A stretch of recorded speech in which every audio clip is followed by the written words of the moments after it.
Hello મિત્રો, તો આજે આપણે આલુ અને પ્યાઝના પકોડા બનાવશું।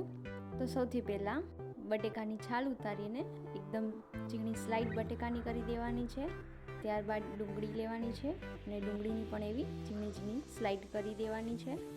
ત્યારબાદ હવે આપણે તેમાં મીઠું, હળદર, લાલ મરચું પાવડર નાખવાનું છે। હવે આ બધું બરાબર આપણે મિક્સ કરી લઈએ। હવે આપણે ઉપરથી કેપ્સિકમ નાખવાનું છે। ત્યારબાદ અડધું લીંબુ નાખવાનું છે અને ચણાનો લોટ નાખશું। ત્યારબાદ એને આપણે બરાબર મિક્સ કરી લેશું।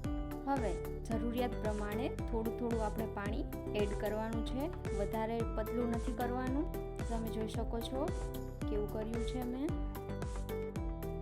હવે મિત્રો એક કડાઈમાં આપણે તેલ ગરમ કરવાનું છે અને તેને આપણે ધીમા ગેસે તળવાના છે। એકદમ બ્રાઉન કલર ના થાય ત્યાં સુધી આપણે તેને તળી લઈશું। તો મિત્રો તમે જોઈ શકો છો રેડી છે આપણા આલુ પ્યાઝના પકોડા।